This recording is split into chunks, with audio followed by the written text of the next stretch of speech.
Hello, I'm Kristen Perisonotto. And I'm Hannah Ferguson, and we're co-founders of Cheek Media Co. This is the Weekly Cheek podcast. Before we start this podcast, I would like to acknowledge that we are on stolen Aboriginal land here in Brisbane or Meanjin. It's the land of the Yagara and Turrbal people. Welcome back to the Weekly Cheek. Welcome. In today's episode, we're going to be talking about the most problematic part of Australian culture, or parts, I should say. Okay, so I put up a poll. What is the most problematic element of Australian culture? And we have a Patreon. For $4 a month, you can join our Patreon, support us, and get onto our close friends list on Instagram. And so we've been asking questions on the main Instagram stories and talking about a couple on main stories. And then we go into detail and provide our most spicy opinions on close friends. So hop onto our Patreon if you'd like to get onto our close friends list. Sorry, I'm just stretching out my jeans. Give me a sec. Sorry, I'm moving the chair now. I'm just trying to get them down my legs, you know.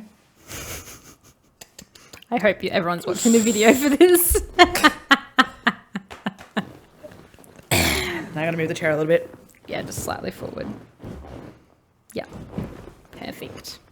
That didn't do anything. Whatever. We're having jeans problems today. I have this project where I'm stretching out some jeans that are too small. Project. But I think I'm going to abandon it. I cannot believe you referred to that as a project. That's fucking hilarious. Yes. Well, I have a project where I got in the shower with jeans on. That's what you did. That was disgusting that I did that. How did it feel? Just as bad as you'd imagined? Gross, yeah. Exactly how you imagined? Yes, not quite as bad as I imagined. Because they were quite tight, so they're like right on your skin. I feel like the bottoms, because they were flare jeans, when the bottoms are flapping around, that feels disgusting. But the parts that just like a wet willy. Exactly. The parts that just stick on your skin, not so bad. Really sorry that I just said that as well. Wet willy. What? I think I'm just saying outrageous things to see what happens. And there's no reaction besides you, so I don't know why I'm doing that. Well, I hope everyone listening is like, oh my God. Okay, so there are a couple of themes, obviously. Have a guess what one of the themes was. Drinking and gambling. Yes. Oh, I didn't actually see anyone say gambling. I saw one gambling when I looked. Oh, drinking and gambling. There it is. Drinking was a huge one. I don't drink, so I have a different, probably a more extreme perception of this. But like as someone who doesn't drink, you would be so, or I am so aware of how much drinking like permeates our culture. Like the fact that I don't drink is always like someone always has a fucking problem with it. Sorry, when you say like, I want to get into this a bit because I find it interesting. Mm-hmm. What is your what are the range of microaggressions you would say that people would express towards you? Like obviously you say like has a problem with it. What is the range from the least to the most aggressive form of like commentary?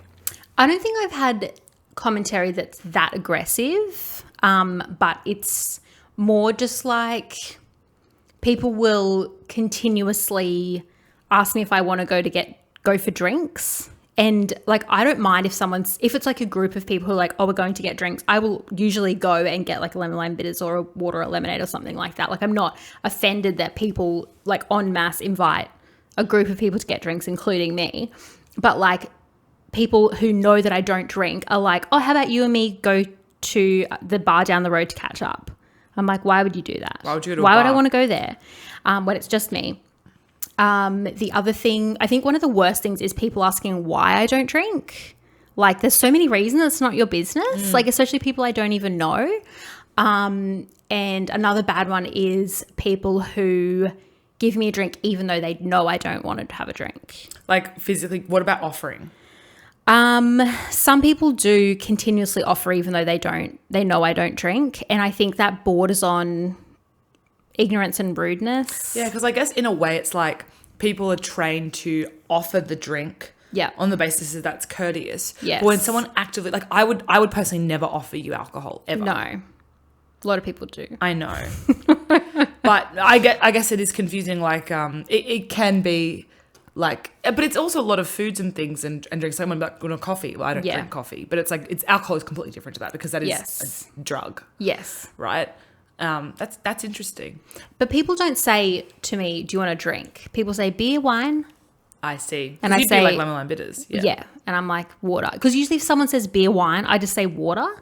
But if someone said, would you like a drink? I would say, yeah, I'd like a lemon lime bitters. Yes. That's what I usually want in one of those instances. I just say water to like, I guess kind of make a point. Yeah. That it's like, I don't drink and you know that. So why are you offering me beer/wine? Yeah.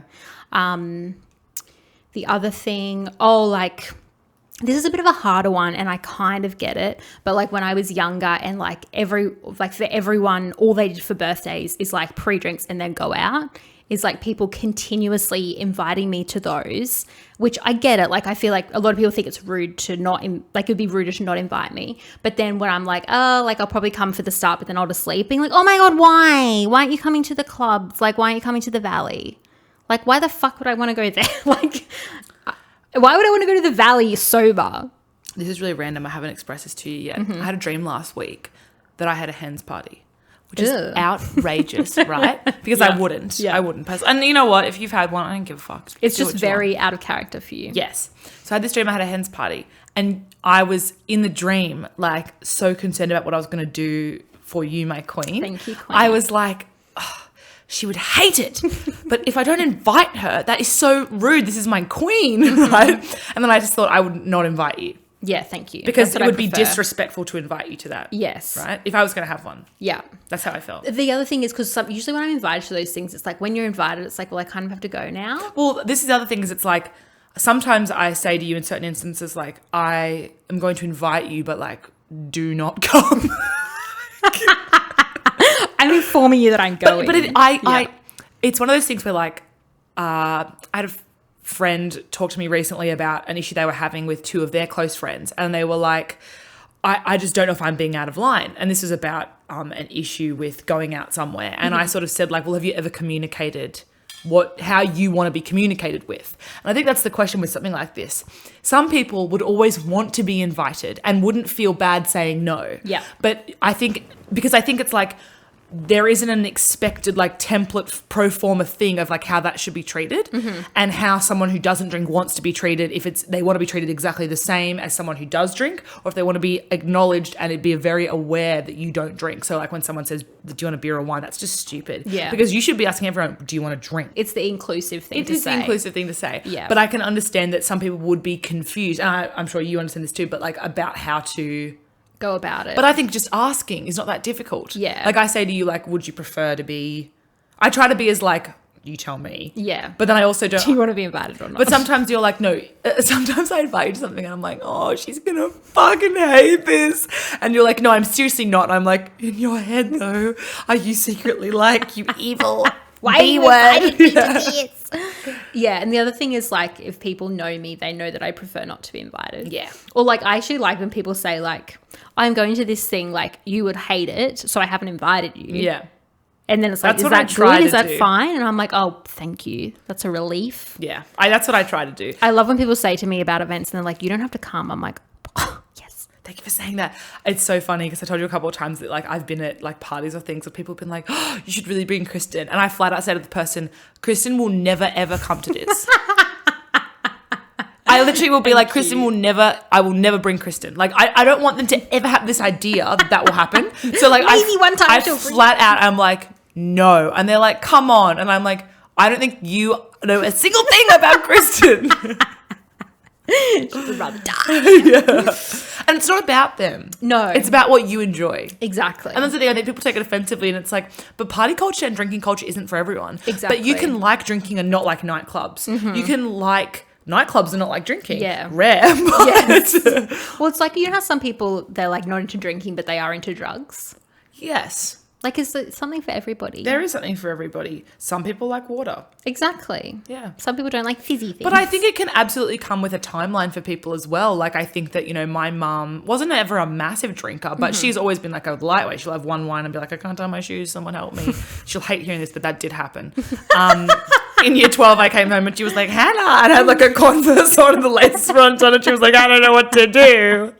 And I was like, stay there. And she had like two glasses of wine at like one of those afternoons where they talk about fucking Tupperware or Enyo or something. Yes. Anyway, that was really funny, hilarious.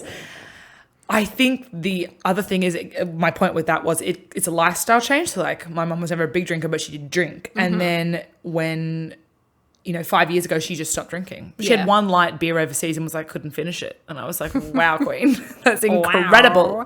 Well, I think the other thing is for me, because I just stopped drinking because I didn't really like it anymore. Like it's made me really cognizant of how difficult it would be if you were an alcoholic or had problematic drinking habits and you actively went out, like sought to become sober. Yes. Like it is fucked up. Oh. Like it's annoying enough for me and there's the reason is just, I don't like it.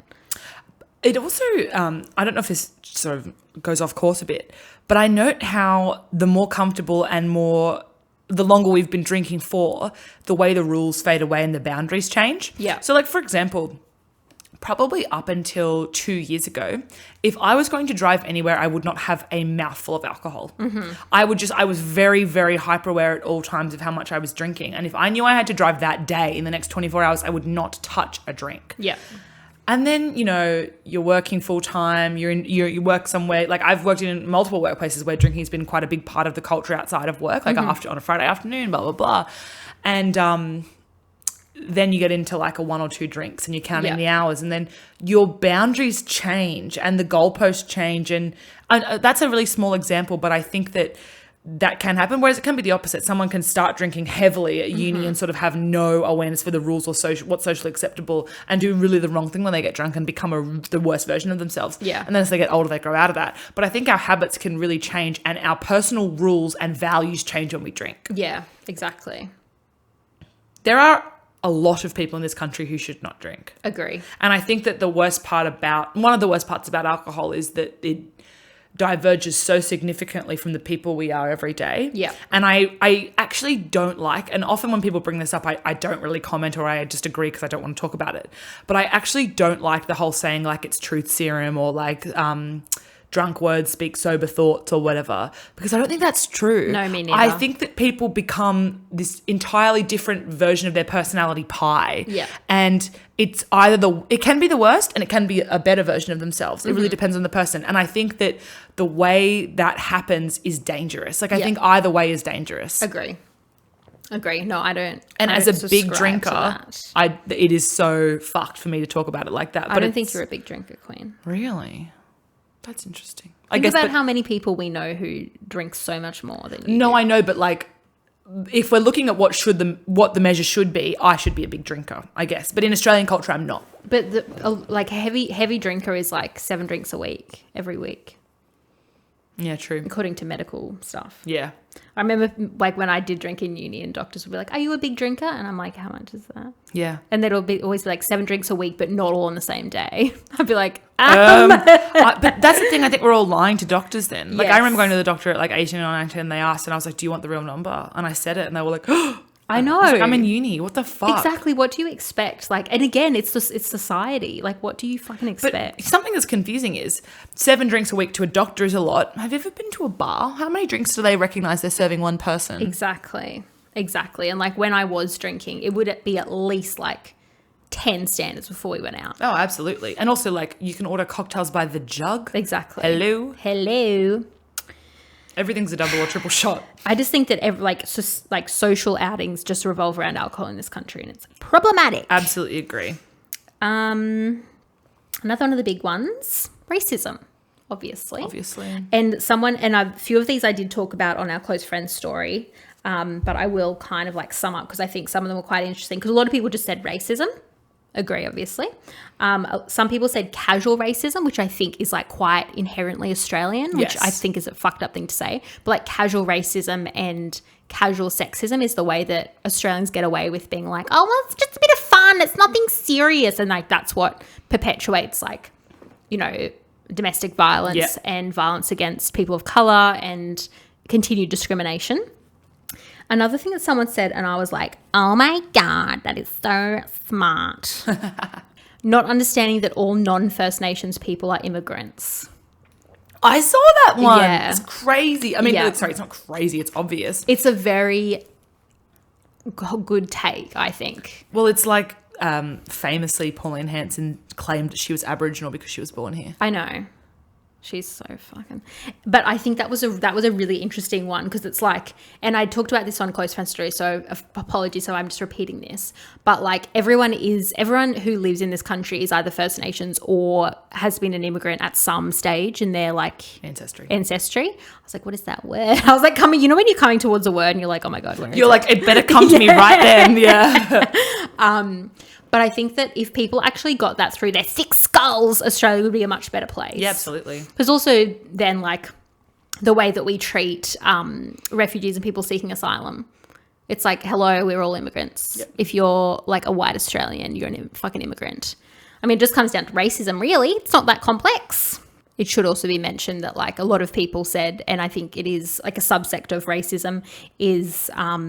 particularly our racism towards First Nations people. Yep. And like the erasure of the true history of Australia and just like these attitudes that we as Australians have, as white Australians have towards First Nations people and culture is incredibly fucked up. And the other thing I wanted to mention on the racism thing, because I think it goes hand in hand, is like this idea that Australia is like a multicultural country. Like, we use that as a marketing term, multicultural. Like, we're not fucking multicultural, we're racist as fuck. But what's interesting about that is, like, we're claiming multicultural when it suits us in terms of tourism and marketing, absolutely. But being racist doesn't negate the fact that we're multicultural. It negates the fact that we support the fact that we're multicultural. True, yes. So it's like we're still multicultural, but the inherent problem is that the white people of this country fucking resent anyone of a different culture. Yeah. So, it's when it benefits us in terms of economic value that might bring with, tourism, food, culture, blah, blah, blah. Us white people have none of it. Culture, non-existent. Non-existent. But it's interesting because I feel like all of these responses are inherently masculine traits. Yes. Sport. Someone actually said men. Just a joke. Also, people said toxic masculinity. Yeah. But sport was a big one too, wasn't it? Was it? Yeah. Or like it's more like our attitude towards sport, like our obsession with it. I don't care about sport. I'm not like other Australians. Tall poppy syndrome, someone has said. That is extremely interesting and accurate. Yeah. It's so weird watching people like Australians turn on celebrities sometimes. Yeah. And on our own, it's very confusing. I think it comes with our down-to-earth, laid-back vibe, which is also sinister, I find. Yes. We're not. No. I think that tourists like to come here and be like, wow, you guys are so relaxed. And it's like, no, we literally all hate each other. Yeah, exactly. What? Because I think that it's interesting to have this stereotype of like the chill vibe, surfer, like sporty, we're all really calm, cool, collected and far away from the rest of the world. But what actually is just, it's insidious, casual sexism, casual racism, and probably one of the, I think against all global measures, we are more racist and sexist than the rest of the world. Yes. And it's like, oh yeah, but we're really, laid back Aussies, very colloquial. It's like, no, you just have no regard for what's socially acceptable. Exactly. I fucking hate it. And do you know the other thing is like that like laid back, like cool surfer vibe is like, obviously talking about the beaches. And I can only talk about the beaches in like the Southeast Queensland and like Northern New South Wales territory because that's where I have grown up and live. Is I just feel like the people who you point to them like, oh, like the cool laid back surfer dudes, it's either like they're always on one end of the political spectrum or the other end. So it's like they are not fucking relaxed at all. No. These people are like either Alan Jones level conservative bigoted or greenies through and through. Exactly, who are passionate about their cause either way. And often it's very much environmental issues, climate change, because it impacts the fucking sport. Exactly. So I think that's interesting. One of them, which I can't find at the moment, said the she'll be right narrative. Oh, okay. Yeah, it's not really all right, is it? No, that's what I actually talked about this one in stories. I was like, she won't be right. Like people always use it to like get out of serious like conversations like about politics and stuff. It's like, oh, she'll be right. I'm like, she absolutely will not be right. We're really contradictory. Exactly. Because all of these things are actually fighting each other. Yes. But they are also inherently Aussie. This is interesting. This might relate to this. I heard the phrase capping out yesterday when I was at dinner, and capping out refers to when you reach a point in a debate or conversation with someone where they no longer have the ability to fight back about the thing you're talking about, so they cap out and go to and point to something else. Oh, okay. Yep. And that gives me these vibes. Like, you can debate and disagree to a point, and then she'll be right as soon as it's usually an Aussie man. Yeah.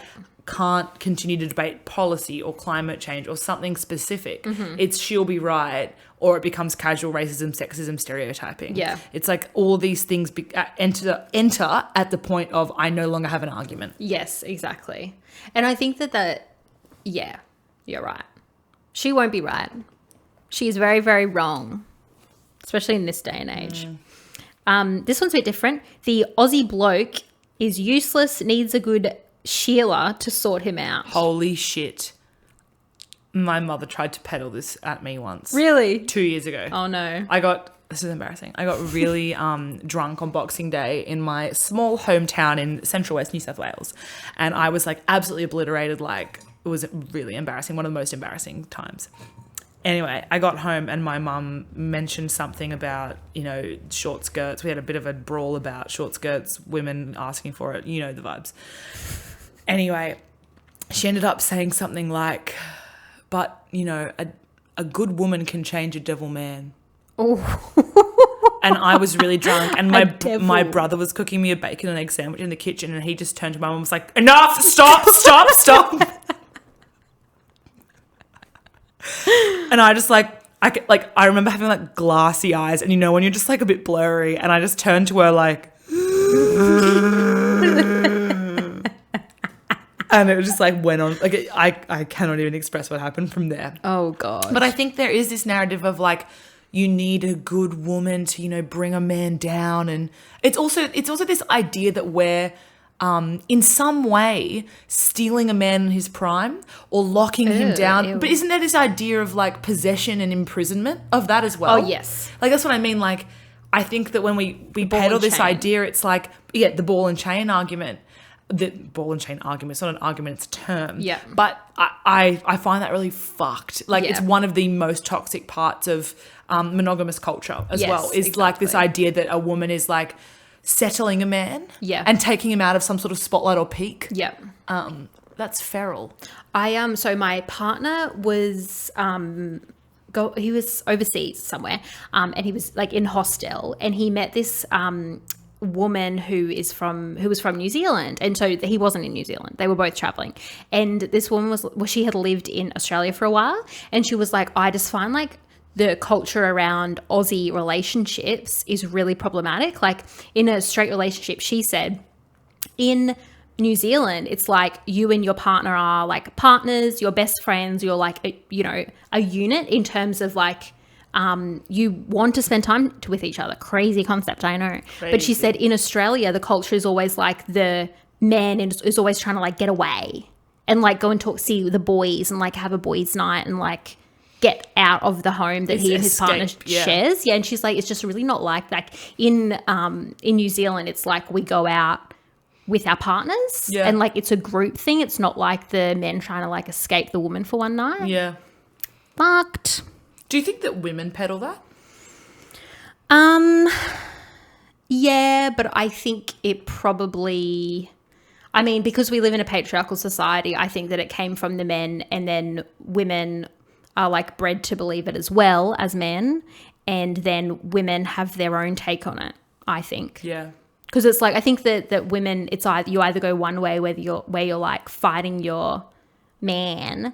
I hate this so much. Ugh. Like trying to stop your man from going to like boys' nights and things like that. Or you go the other way and you're like, oh, it's good to get him out of my hair for a few hours. Yeah. You don't have many options. Exactly. But I think it's just incredibly toxic to like everybody. Yeah. No matter whether you're in a relationship or not. Misogyny was in there as well. Obviously, self-deprecation to the point of low self-worth and eventually self-loathing. I think that comes from, that's the flip side of tall poppy syndrome. Agree. Yeah, there's two sides of the coin. Exactly.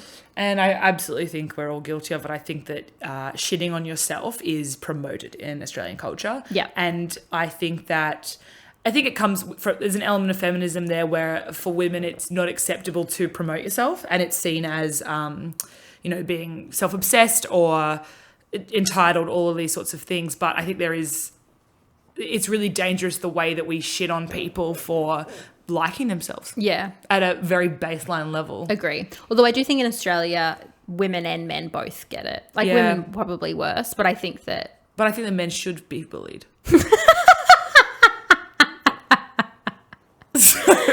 Bully a man today. Sometimes I see men on Tinder or like on TikTok and I think they should have been bullied more as a child. They wouldn't have posted this if that was the case. You can tell the ones who weren't, that's for sure. Yeah. That there's no such thing as mental illness and people should just suck it up. Absolutely. I think that's a huge... I'm sorry, I don't agree with the quote. They should. Harden up, princess. No, I think that millennial snowflakes. The perception of mental health in this country is probably the worst in some of the worst in the world. Yeah. But also like I think every one of us struggles with it. Yeah. I have not. I don't have the. I'm not super duper mentally healthy, but I've never had a mental health diagnosis or I've never been to see a doctor for a particular diagnosis. But I think that, even when I try to be very aware and empathetic and understanding about mental health issues, but I think we're all guilty, especially because Australians are very like work ethic based. Yeah. And I think that when we see someone who's not like pulling their weight, regardless of if they do have a mental health diagnosis or something's going wrong, we see it as an excuse. Yeah. And we put blame on them and I think judge them. Yeah. I think that like it's kind of like casual sexism and racism and things, is that when we haven't experienced it ourselves, we really struggle to perceive it and understand it and know how to weigh it as well. Like in friendships, in work environments, like I think it's something that is going to take a long time to normalize and understand. Agree. We have a lot more to learn. I saw this TikTok, I don't know if I sent it to you. It was like men be like, male suicide rates are so high, and then bully each other for breathing in a gay way. Yeah. And I think that is quite, because I think that male suicide rates is often, which is a really fucked up thing, but it's true, is used as an argument against feminism. Yes. Because it's like we're talking about women's rights and like, well, what about male suicide rates? Yes. It's like, do you realize that is perpetuated by the patriarchy? This is one of the biggest points, I think, and this is central to Jordan Peterson's view of why gender equality doesn't exist. Mm-hmm. It doesn't. Yeah, it doesn't. We are so silly. Cancel our entire company. But I think like the two central things that a lot of right-wing men argue is that men are the highest, like violence is perpetrated against men and they are incarcerated at a higher rate than women, and that male suicide is much more common than women committing suicide, right? Yeah.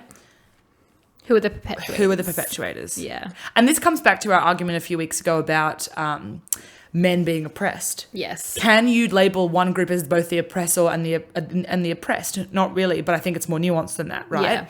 But I think it does come back to like, we can't talk about, and this is harsh, but I get so fucking sick of every year it gets to like Men's Mental Health Awareness Month and every man is like taking a selfie with the mow they're growing or fucking, they put a certain symbol up with their hands and they're like, I challenge these people to do it. They're all happy to do an Instagram or Facebook post. Yeah. But they're the ones that are calling someone a pussy or a bitch or weak or saying they fucking run like a girl or play footy like a girl or tackle like a girl. Yeah. And bullying men for doing anything that isn't hypermasculine all the fucking time. Exactly. You're the one. What's your locker room chat? What do you talk to your friends about? Do more than fucking posting yourself because it suits your agenda on the day. Exactly. It really gets to me. Yeah, me too. I agree. And also I think that it's just the types of people who are like that. And I'm like, obviously I support men's mental health, clearly. But I think the people who are doing that are also the ones who they will only care about an issue if it is solely affecting men. Yeah. But it gives the vibes of like, we cannot have the rise of women because that's at the expense of men. Exactly. And it's like the only thing that's at the expense of men is men.